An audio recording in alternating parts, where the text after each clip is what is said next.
За энэ оны 4-р сард инфляц 10.1%-тай гарсан. За засгийн газар Оросын албаны улстай хэлэлцэл хийсний үр дүнд төлс шатхууны үн өсөөгүйч махны үн 50%-аар нэмэгдсэн нь дээрх өсөлтөд гол нөлөөлсөн дүн гарсан юм а.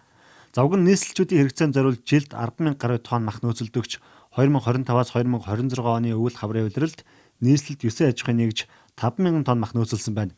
Ингэхдээ аж ахуйн нэгжүүд хүчит чонхор захаас нөөцийн махаа бэлтгэсэн нь хомсдолт үүсгэхнийг шалтгаан болсныг уулзалт ивээр албаныхан хэлсэн юм а.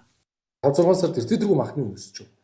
Тэгээ өсөлтийн үеийг нь харгалзаж хагаад нөгөө компани аваачаад мах нийлүүлээд эхэлдэг. Тэгээ эний чинь ачааг нь иргэд үүрээд байна шүү дээ. Ер нь нийтдээ энэ 9 аж ахуйн нэгжүүд 12% хүүгийн хөнгөлтийн нийслэлийн захирагчаар хариуцаад нийтдээ нэг 54 тэрбум төгрөгийн зээлийг авсан байт юм байна. За энэ 54 тэрбум төгрөгийн зээлийн одоо хүүгийн хөнгөлтөд 6 тэрбум төгрөг өгч байгаа. 11-12 сард бол ер нь 3 том худалдаа авалт явсан байна. За нэг нь бол ард иргэд ижээ бэлдчихээсэнгүй.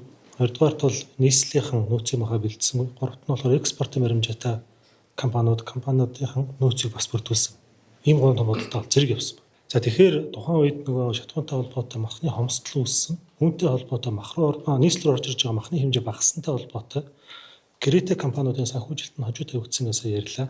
Санхүүжилт орсон тохиолдолд хот руу орж ирж байгаа махны хэмжээ багассан учраас шууд зах дээрээс худалдаа авсан юм тохиолдолд тогтоогдсон. Харин өнөөдөр ерөнхий сайд хүчит чонхор захад ажиллахад иргэд нөөцийн мах олдохгүй худалдааны төвөөр зарагдаж байгаа мах нь хит үнэтэй байгааг ярьж байлаа. Харин зарим ахмад настнууд мах авахын тулд тэтгэврийн зээл авч байгаагач ярьсан юм а.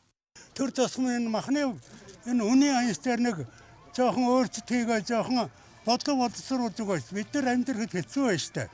Тэтгэвэр хийдүүлээ. Өнөөдөр одоо би сая мах авах гэдэг дэнжин мянгаар яваад би 2 сарын тэтгэврийн зээлийг аваад сая хэдэн төгрөг дээр би 611 мянгаар би мах аваад бараа өөлгч авах чинь. Одоо хос хондог дээр туулдаг. Гэд дотор нь олдгоо байцлаа. Гэд дотор нь одоо байхгүй. Нэг цувда нэг газар очоод авна 45 мянга. Ийм л байна. Харин махны хөдөлთა эрхлэгчид иргэд бүтэн мах авч чадахгүй болсон. Махны үнийн хөргөлөөс олж нийтийн хоолны салбарын ч мөн хаалга барихад хүрчээ.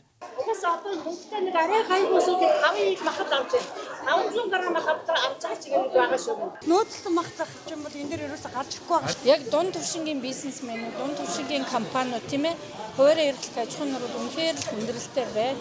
Ерөөсө дэлгүүрүүдэд тэгвэл тахгүй байна. Тэгээ би одоо бүр өөрөө энэ дээр ингээд захиалгынхаа юм дээр одоо яагаад байгаа та нар гэрээгээ биелүүлээч нөөцлсөн байх хэвээр нулимал 7 сар хүртэл бид нар зарсан. Харин нөөцийн мах худалдаалдаг өгөөж хан хөхий компанид сүүлийн 1 сар нөөцийн мах нийлүүлэгдээгүй. Нийлүүлэгчээс асуухад олигтой тайлбар өгөхгүй байгааг уламжиллаа. Нийслэлийн хэрэгцээнд бэлтгэсэн 5,000 тонн махны 2,500 тонн махыг нь худалдаанд гаргаагүй нь баримтын системээр тодорхой болсон. Мөн нөөцийн мах бэлтгэсэн Гэрээт компани нэг иргэнд 216 сая төгрөгөөр мах зарсан. За нөөцийн махны тендер шалгарсан 9 компани дотор нэг иргэний 2 аж ахуйн нэгж байгаа зэрэг асуудлыг шалгуулна гэж ерөнхий сайд мэдгдлээ. Анх тэр бэлтгэн нийлүүлсний дараах зардал яг энэ худалдаанд гарч ирэх зардал тэр дээд талдаа 18 мянга шүү дээ. Тэр хүртэл нь бууруулах арга хэмжээг засгийн газар одоо хүнсний ногоо мах 2 дээр авна. Тэрээс экспортоос болоогүй шүү. Өнгөрсөн оны үеэс 1500 тонн л нэмэгдсэн. Тэгвэл тэр чинь үхрийн мах биш юм бэл. Адууны мах бэл. Ирэх 7 хоногоос авахгуулаад энэ махны үнийг одоо буулгаа. Тэгээ идрүүд сайд. Одоо бүх боломжоо шавхуулж ажиллая. Татаас дэмжлэгээ өгье. За эх 7 хоногт төрөөс дэмжлэг үзүүлээч болов махны үнийг докторжуулна. За малчид хохирол багтай хэрэглэгчтэй дэмжих байдлаар шийдвэр гаргана гэж ерөнхий сайд мэдгдлээ.